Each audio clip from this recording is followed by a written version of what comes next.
Bonjour à tous et bienvenue dans cette émission diagonale de B-News.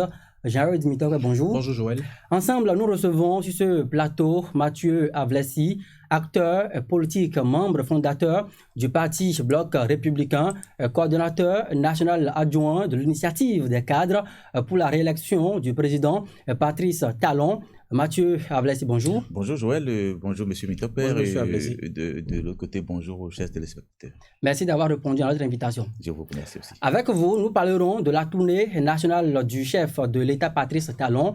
Nous parlerons également de l'élection présidentielle de 2021 et bien entendu de l'exécution du programme d'action du gouvernement. Jared Mitopé. Monsieur Avlessi, bonjour à nouveau. Bonjour Monsieur Mitopé. Alors, depuis que la tournée a commencé, on a eu droit au point de presse répété du ministre de la Communication, Alain Orunla. Il est d'ailleurs intervenu encore cette semaine, c'était le 19 novembre dernier. Il a expliqué pourquoi aujourd'hui le chef de l'État est sur le terrain, mais certains de nos compatriotes ne comprennent toujours pas pourquoi en 5 ans, on va le dire comme ça pratiquement, on a vu Patrice Talon sur le terrain que 2 fois. Merci Monsieur Mitopé, Monsieur Joël, merci à vous.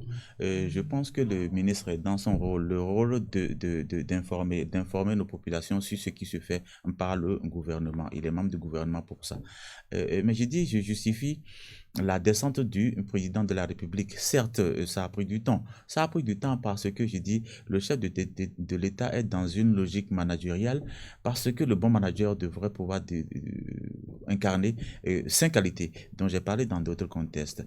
Le savoir, le savoir-faire, le savoir-être, le savoir-faire faire et le savoir-faire savoir. Il faut savoir faire savoir ce que vous avez planifié et faire par les collaborateurs. Et donc, je crois que ça fait, c'est le paquet dans lequel le ministre Orunla s'est retrouvé pour expliquer aux populations les tenants et aboutissants de la tournée du chef de l'État, incompris parce que nous avons un peuple dans 2 sens, un peuple, une grande partie analphabète qui se laisse manipuler par une frange de la population au solde des anciens gouvernants, et donc celui qui vient de passer. Il faut dire les choses, il faut appeler les choses par leur nom. C'est des gens un peu nostalgiques de tout ce qu'ils ont vécu par le passé, mais la roue de l'histoire tourne. On ne peut pas nous demander de rester ce qu'on était il y a 60 ans. On ne peut pas nous demander de rester ce que nous étions il y a 30 ans. Ainsi de suite. Si c'était ça, on ne serait pas né. Parce qu'il y a 60 ans, je n'étais pas né, vous n'étiez pas né. Il y a 30 ans, peut-être, moi, je suis déjà né, vous étiez peut-être là, mais il y a beaucoup qui n'étaient pas là. Ainsi de suite. La vie est dynamique. Et dans cette logique dynamique, je crois, tout doit pouvoir se faire. Et donc, le chef de l'État a choisi ce moment pour faire savoir aux populations ce qu'il a fait du Bénin en 5 ans. Ce qu'il a fait du Bénin, que la population lui a confié, le peuple lui a confié en 5 ans. Qu'est-ce qu'il en a pu faire? Voilà un peu de quoi tient la tournée. Il y a eu également quelques appréhensions par rapport au timing, parce que nous sommes à quelques mois de l'élection présidentielle. Est-ce que cette proximité avec la présidentielle ne remet pas en cause la sincérité de l'initiative? Pourquoi ça peut remettre en cause la sincérité de l'initiative? L'initiative de faire savoir ce qu'on a fait du pays en 4 ans et demi. Pourquoi ça peut faire, ça fait toujours un peu d'interprétation. Mais de l'un dans l'autre, il faut reconnaître que avec la proximité, qu'on dise qu'on est en train de charmer ou qu'on est en pré-campagne, j'ai dit l'un dans l'autre, charmer, on ne charme que sur ce qui est beau. On ne charme pas sur ce qui est laid. Et donc, il y a du beau que le président a dû faire et sur lequel il est en train de charmer. Ça, je concède. Mais qu'on dise qu'on est en pré-campagne, ça, je ne suis pas... C'est un peu leur posture. Et puis ça, c'est la conséquence de ce qu'ils ont créé. Ceux qui parlent de pré-campagne et qui aujourd'hui n'ont même pas encore pu se constituer en parti politique, où certains sont encore dans le processus de pouvoir avoir des parrains qui leur permettraient de désigner un candidat en leur sein. Je ne sais pas, les gens c'est des résistants permanents. C'est des gens qui ne veulent pas le développement du Bénin. C'est des gens qui ne pensent qu'à eux, égocentriques. Ils sont, et donc l'intérêt général ne les préoccupe pas. Ce qui les intéresse, c'est leurs intérêts, c'est leurs poches, c'est leurs enfants, c'est leur être, c'est leur paraître. Mathieu Avlessi, Patrice Talon a été désigné tout récemment, fin octobre, je crois bien, par le Bloc républicain, parti auquel vous appartenez, comme son candidat. Mol Bénin vous a donc devancé. L'UDBN également a emboîté les pas de cette formation politique-là. Donc, tout concourt à aujourd'hui légitimer cette candidature de Patrice Talon. Il descend sur le terrain à quelques mois des élections. N'est-ce pas là la poursuite d'un candidat à une élection qui cherche donc à conquérir des espaces jusqu'ici imprenable. Bon, espace imprenable. J'espère, parlant d'espace imprenable, vous êtes en train de parler des communes par lesquelles la SAR a commencé. Justement, Savè, Tchaourou, Parakou, des communes qui sont restées hostiles à son action tout au long des 5 ans. Et c'est ça, j'ai dit, je ne suis pas dans la logique de parler d'hostilité. Ce n'est pas des communes hostiles, c'est des communes dans lesquelles des individus ont été manipulés pour aller contre les actions du gouvernement. Et c'est vrai qu'à un moment donné, il y a la force de l'État qui s'est exprimée. Et puisque cette force s'est exprimée, vous savez, ça c'est le pouvoir de l'État. Le pouvoir de l'État s'exprime, ça peut écraser, et ça a éclaboussé, ça a gêné. Et donc le chef de l'État s'étant rendu compte que le pouvoir qu'il incarne, ce n'est pas lui. Ce n'est pas lui, c'est l'État qui a agi. Et en tant que représentant de l'État, qu'il aille vers ces populations qui, à un moment donné, se sont retrouvées en mauvaise posture vis-à-vis de la gouvernance, je crois que c'est de bonne guerre. Et ça tient toujours lieu de ce qu'il faut reconnaître que, voilà, un manager doit savoir par où commencer, par où tenir le bon bout pour que le peuple continue à lui faire confiance. Et ça, cette confiance que le peuple devrait lui faire, n'est que justifié dans la mesure où le président a fait du très beau Bénin. Vous savez, l'ICR est né. L'ICR est né le 4 octobre dernier et nous avons mis la création de l'ICR sous un thème. La gouvernance dans l'honneur sans les honneurs. Gouvernance dans l'honneur sans les honneurs. Et vous voyez, nous ne travaillons pas pour le populisme. Le président Talon n'est pas populiste. Le président Talon n'est pas en train de chercher, oui, qui va être avec moi, oui ou non. J'agis, je fais ce que je veux faire du Bénin et ça va vous impressionner. Et je crois que nous, c'est parce que les 4 Béninois que nous constituons, nous sommes impressionnés par ce qui se fait, que nous sommes constitués pour accompagner la réélection du président. Donc, c'est qu'il est en charme ou qu'il est en pré-campagne. Nous sommes en campagne, nous sommes en pré-campagne avant eux parce que rien ne nous empêche de faire ce que nous faisons. Et ce que nous faisons, c'est pour que le président remplisse. Alors justement, Joël parlait des communes qui étaient hostiles à l'action du chef de l'État, oui. Savè et Tchaourou notamment. Cette tournée a démarré par Savè où le président a tenu un discours qu'on peut résumer en 2 mots, réconciliation et pardon. Le discours a-t-il été entendu selon vous? Si les notables de la ville ont reconnu que dans ces deux vocables ce qu'on pouvait attendre d'un chef de l'État, je ne vois pas que ce soit les jeunes manipulés, un peu drogués, excusez-moi le terme, parce que une personne totalement saine, totalement sereine ne ferait pas ce qu'ils ont fait. Bon, ils ont manifesté leur mécontentement. Vous ne pouvez pas affirmer tout de go que c'est des personnes qui étaient sous l'influence d'une substance bon, ça c'est un peu mon appréhension parce que vous savez, généralement, lorsqu'on veut, on n'est pas très près. On n'a pas les moyens qu'il faut pour affronter quelque chose. On prend un peu de substance, des excitants pour aller au-delà de l'effort. Je parie que quand on les voyait en action, ils étaient au-delà de l'effort. Donc, je présume que... Monsieur Avlassi, je vous sais très prudent, donc raffiné dans l'analyse. Est-ce qu'il n'est pas prudent d'attendre peut-être le résultat des analyses peut-être médicales? Et bon, ça j'ai dit, je présume que parce que prendre un verre de bière parce qu'on n'en a eu pas l'habitude, ça fait déjà un excitant. Je ne dis pas qu'ils ont pris nécessairement des produits prohibés. Peut-être qu'ils ont pris un talopémie de notre sorabi que je prends avant de prendre ma pâte le soir et que c'est ça qui les a mis dans cet état. Je ne dis pas, je ne leur jette pas le propre, non. Mais je dis, ils étaient un peu trop excités pour être naturels. C'est aussi simple que ça, c'est aussi une analyse. Et donc, je ne suis pas en train... Revenons donc au discours. Voilà, le discours du chef de l'État, le pardon et réconciliation. Réconciliation avec l'État. Je vous ai dit que ce n'est pas la réaction, ce n'est pas le président qui a rétabli l'ordre à Tchaourou, à Savè, où il y avait eu beaucoup de manipulations. C'est l'État. Et en tant que représentant de l'État, on a de raisons de faire la paix partout sur le territoire. Il y a un sentiment de suspicion, de méfiance qui est né à Tchaourou, à Savè et en partie à Parakou, du fait de la gouvernance antérieure. Vous savez que je ne vais pas du dos de la cuillère pour dire les choses. Du fait de la gouvernance antérieure, Yaïbou n'ayant jamais aseptique, ne comprenant jamais que le pouvoir lui ait échappé de cette façon, manipule, c'est quelques sbires manipulent et c'est les conséquences, c'est ça. Les conséquences, c'est ça. Et donc, ceux qui ont trouvé que l'élan actuel, c'est du Bénin, il s'agit. Certes, j'ai travaillé avec le président. Parlant de certains qui ont quitté Yahi pour se retrouver avec, avec le président Talon. Certes, j'ai travaillé avec le président Yahi pendant peut-être 10 ans. Maintenant, c'est la République qui continue, qui me sollicite encore, qui veut mes compétences. J'accompagne. On trouve que là, il n'y a pas de raison que ceux-là qui aient mangé, je dis les choses de façon ordinaire, qui aient mangé avec Yahi se retrouvent aujourd'hui à manger encore avec le président Talon. Je dis, le pays n'est pas un gâteau. Le pays est en train d'être gouverné et il n'y a pas de fils du pays qui soit pas utile pour diriger ce pays. Personnellement, je ne suis pas très satisfait par rapport à la réponse parce que vous avez parlé des sages et des notables qui ont reçu favorablement ce message, mais il faut préciser quand même qu'il y a des acteurs politiques qui sont impliqués. Quand on remonte un peu en arrière, il y a un an, 2019, lors des élections législatives, c'était là véritablement le nœud du problème. Est-ce qu'aujourd'hui, après ce discours du chef de l'État, est-ce que les acteurs de l'opposition qui sont proches de Boni Yahi aujourd'hui, est-ce qu'ils ont favorablement accueilli ce discours? Parce que quelques jours après, on a vu quand même un message attribué à l'ancien président Boni Yahi qui a circulé où il demandait plutôt au chef de l'État actuel d'aller se réconcilier avec le peuple et non avec lui.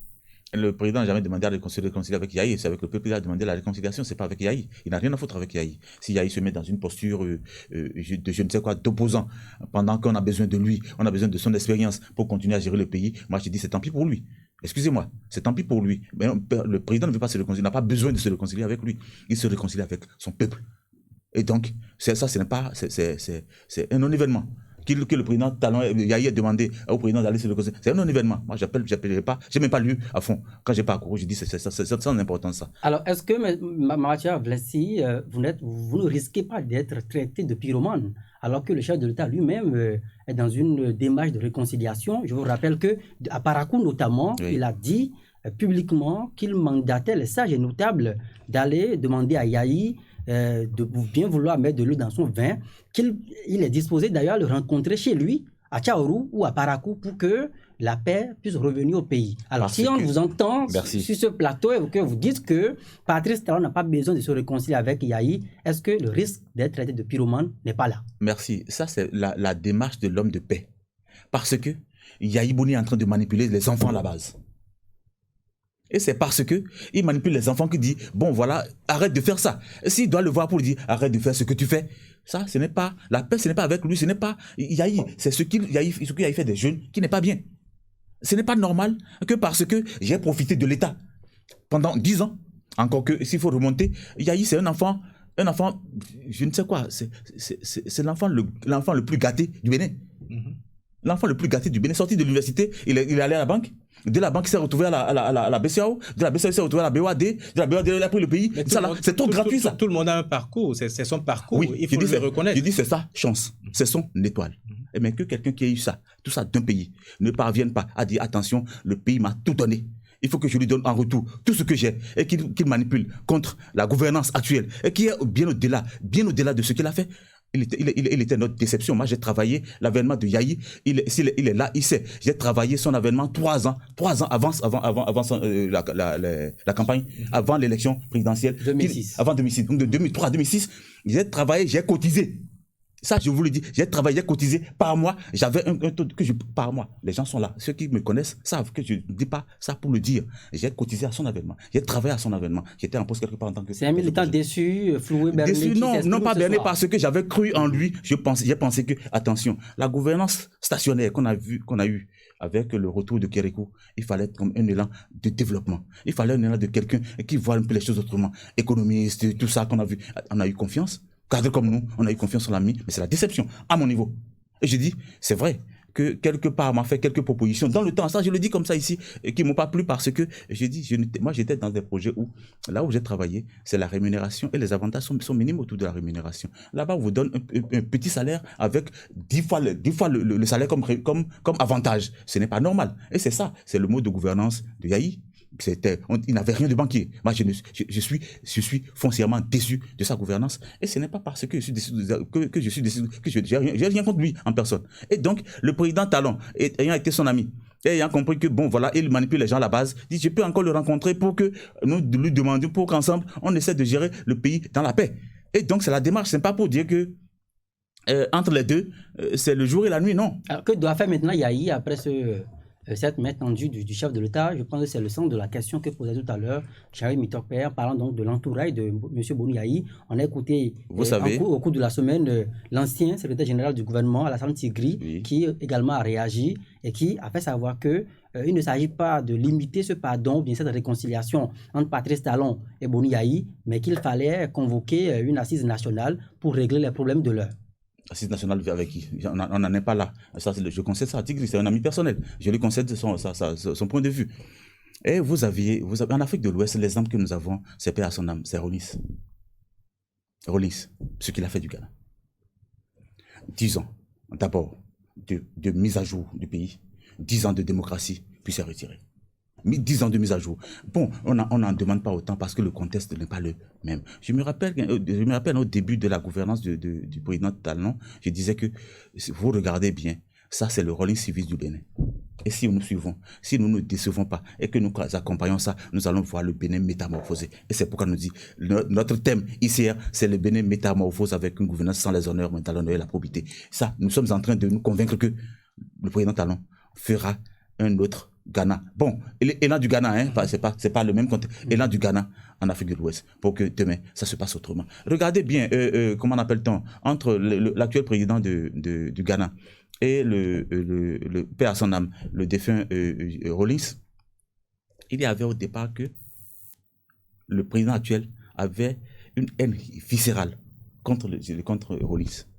Parce que vous savez que son père fait partie des gens que Rawlings a liquidé.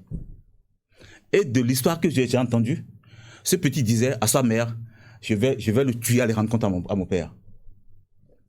Il est devenu conseiller spécial de celui-là qui est devenu président de la République.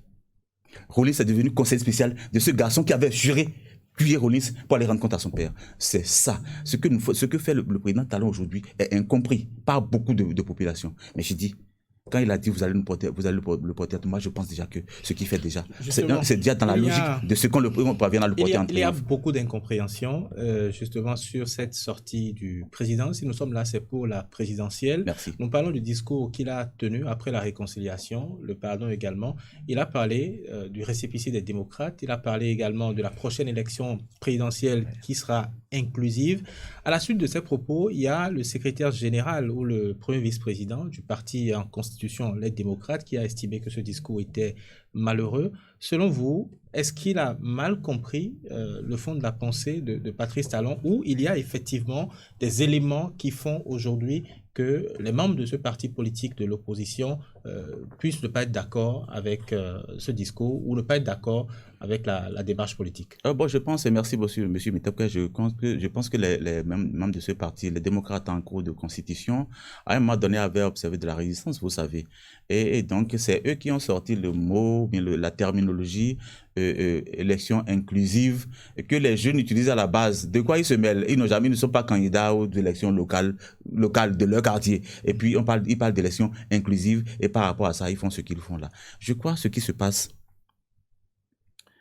le président Talon est en train de vouloir que les gens se mettent en phase avec les dispositions légales. Ils sont dans le processus, il le reconnaît. Si le processus venait à aller à son terme et que les gens, ces partis politiques viennent à avoir leur existence légale, alors qu'est-ce qu'il leur faudra par la suite? C'est parvenir à avoir maintenant à aller vers les élus pour avoir le parrainage nécessaire pour désigner un candidat en leur sein. Ça encore, c'est possible parce que c'est des Béninois qui sont ces élus-là. Députés, maires, c'est des Béninois. Des Béninois qui, dans une certaine mesure, sont redevables à Yaya Boni, si autant est que Yaya Boni est président de ce parti politique-là. Donc il y a des raisons que... Il n'est pas président.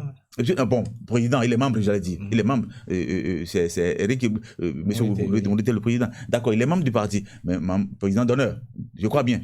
Président d'honneur. Bon, ça c'est... Vous savez, on met ça en griffe, ça s'entend.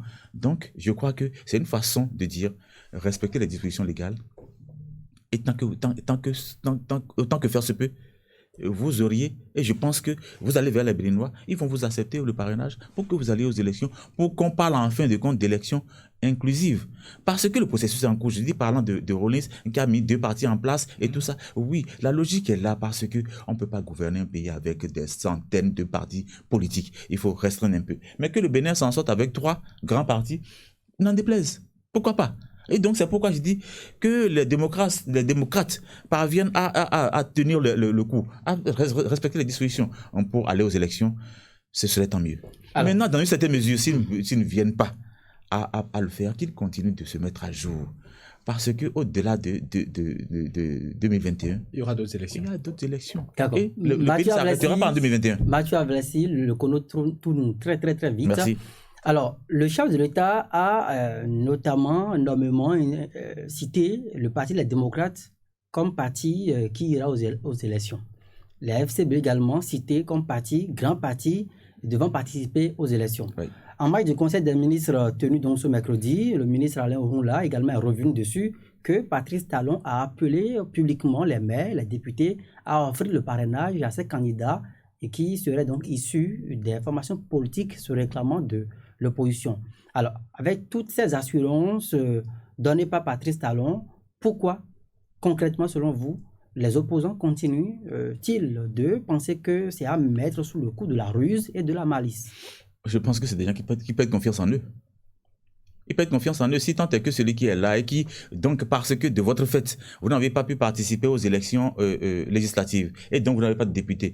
Ils ont participé, bon, ils ont participé, FCBE a participé aux élections communales, est parvenu à s'en sortir avec quelques mairies. Et bon, moi je dis, si ce n'était pas la pagaille, ils n'ont pas confiance en eux, ils ne croient pas en eux. Et je pense que, moi je les exhorte à davantage croire en eux, pour que nous ayons deux sons de cloche. Moi, je ne suis pas d'avis que, que les mêmes personnes disent les mêmes choses. Moi, je suis mouvancier et donc je suis dans ma posture. J'aurais souhaité que des gens de l'autre côté là, me disent, Monsieur Avlassi, ça là, ton analyse est biaisée parce que. Je dis, tant que c'est ça. Quand on me le dit comme ça et qu'on me convainc, je dis, mon cher, tu as raison. Et ça, je crois, sur certains plateaux, on m'a convaincu, mon cher, par rapport à ça, tu as raison. Ça, je ne sais pas, je ne suis pas là-bas pour savoir, pour dire comment ça se passe. Mais ce qui se passe là, ce que tu dis, même je vois, tu as raison de dire ça. Maintenant, comment faire pour que les gens entendent raison, pour corriger, parce que c'est du béné-sagi. Moi, je dis, ce que je fais, c'est du béné-sagi. Je ne fais pas, certes, je le fais en tant que mouvancier, mais je le fais pour le Bénin. Le président Talon s'y fait mal. Et que j'ai l'opportunité de constater qu'il a vraiment mal fait. Je dirais, ça, ce que le président fait, je ne suis pas d'accord.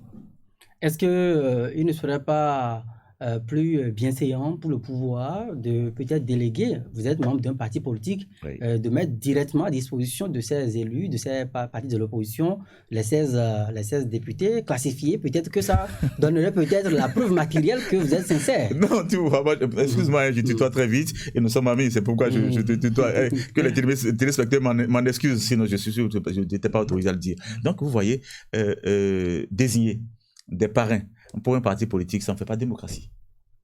Que les partis politiques aillent négocier leur parrainage. C'est comme ça.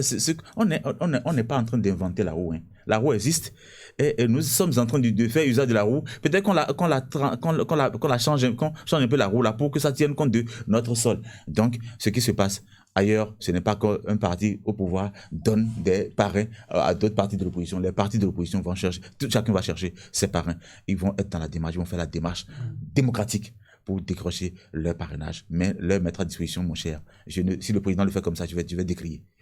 Joël l'a rappelé tout à l'heure, nous sommes en train d'aller vers la fin de cette émission. Nous allons quitter également le sujet consacré à cette tournée du chef de l'État. Mais avant, on a constaté depuis, ça fait plus d'une semaine que cette tournée a démarré. On a constaté un peu partout que tout ce qui a été présenté était tellement beau. On a vu le chef de l'État mettre tout ce qu'il a fait, ses projets sur la table. On l'a vu également prendre de nouveaux engagements. On a vu des populations applaudir jusqu'à la fin. Est-ce que ce que nous voyons est réel? Lorsque moi je pense l'exemple de Bokoumbé, parce que j'ai sillonné le Bénin, le projet, j'ai sillonné le Bénin, quand je prends l'exemple de Bokoumbé, je dis à de raison que les femmes de Bokoumbé, vous avez suivi la dame à Bokoumbé qui a parlé, je ne crois pas que ce soit vraiment politique ce qu'elle a dit. Elle a parlé, c'est le langage du cœur, c'est pas moi qui ai dit, même la presse a relayé un langage du cœur. C'est un exemple parmi tant d'autres. Et lorsque nous regardons aussi un peu la métamorphose que le président Talon apporte au Bénin, je ne parle pas en termes de kilomètres de voies bitumées, mais la qualité des voies bitumées. Ça aussi, ça fait la différence. Lorsque nous prenons le tronçon, le train national, aéroport, vous voyez la voie qui fait. Quand ça se faisait, je passais, mais comment? C'est pour que nos aïeux viennent passer sur ça, bien qu'est-ce qui se passe? L'épaisseur. Quand j'ai demandé, on a dit non, c'est une voie dimensionnée sur 25 ans. la voie là, est dimensionnée sur 25 ans. Ça veut dire que pendant 25 ans, le maître d'ouvrage est tenu de l'entretenir pour que nous ayons encore la voie. C'est de cela qu'il s'agit. Il faut faire les choses dans une certaine qualité. On dit, moi, tu sais, il y a une partie de moi qui est du Nord, où dans une communauté, on dit, le pauvre ne achète pas les TV, les pacotilles.